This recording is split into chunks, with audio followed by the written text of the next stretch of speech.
Times are tough, and right now we have many doubts and fears about our future here in America.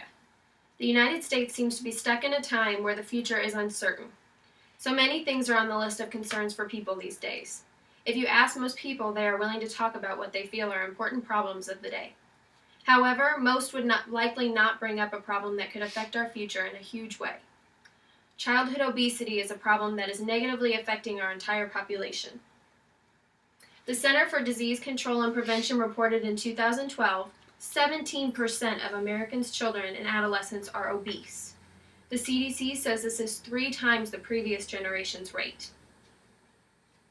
One is overweight when their body mass index, or BMI, is 25 to 29, and one is obese when their BMI is 30 or greater.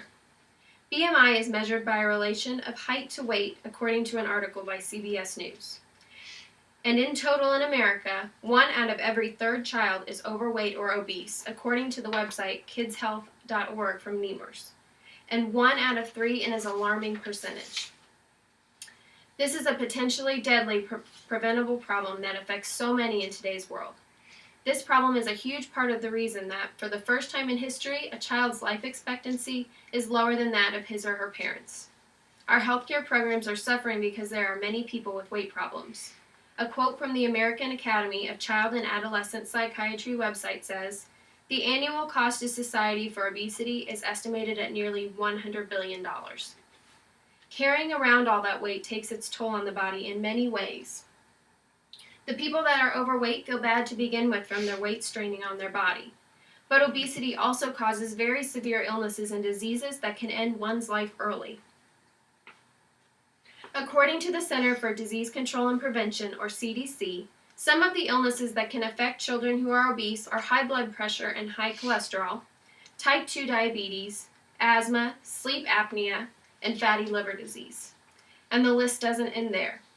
If children are obese when they are young, they are more likely to stay obese as an adult. And obese adults have a very high risk of much more serious health conditions, such as heart disease, which is the #1 cause of death in Americans. However, even with all these potential risks and problems that come with obesity, this is a fixable problem. The solutions involve lifestyle changes, which sound simple, but may seem drastic to those children, especially at first. First and foremost, today's children have a generally terrible diet. It is full of processed food with more ingredients one can't pronounce than those that they can in many cases. The CDC also states that it is the setting children are in that is causing them to be obese. A quote from their website says, "It can be difficult for children to make healthy food choices and get enough physical activity when they are exposed to environments in their home, childcare center, school, or community that are influenced by," which is followed with a long list of reasons. The list on their website includes the following reasons: sugary drinks and less healthy foods on school campuses, advertising of less healthy foods, variation in licensure regulations among child care centers, lack of daily quality physical activity in all schools, no safe and appealing place in many communities to play or be active, limited access to healthy, affordable schools, greater availability of high-energy, dense foods and sugar drinks, increasing portion sizes, lack of breastfeeding support, and television and media. That needs to change. And I think the ones that are not to blame in this epidemic are the children. The adults in their lives should be setting good examples and be giving their children every opportunity to be the healthiest they can be. Children listen to adults and set their habits and ideas after their role models when they are very young. Their role models are normally parents and teachers. The movement must first start in school. Children can go to learn and to progress in life. Our children spend the majority of time they are awake in school. It is the perfect place to begin teaching children healthful habits, including good eating habits. Stricter food requirements in schools will begin to set the precedent of a healthy diet for every child. A nutrition requirement set by the CDC or some other government body can make sure children in schools are getting balanced meals.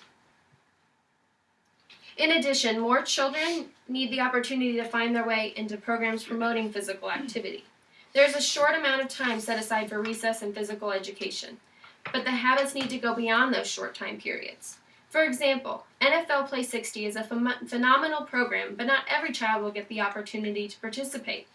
We need more programs like Play 60 to get our nation's children active.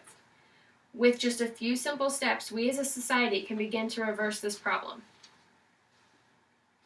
Totally changing the food system within schools may seem like a challenge, although a shrinking lifespan from generation to generation sounds far more dramatic and daunting, and this is the situation we are in. Something must change, and now is the time to bring about that change. The solution is more natural, healthy food choices in schools and an all-around healthier lifestyle for children while they are in school. This sets a precedent for children to make better choices throughout the rest of their day, both with food and activities, and starts creating the change necessary to make our future generations healthier. The other piece to this solution is physical activity. Children of this generation are more technologically savvy than ever before.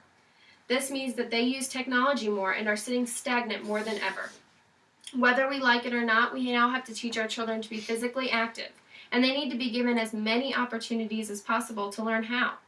There are many valuable programs attempting this, but more are needed.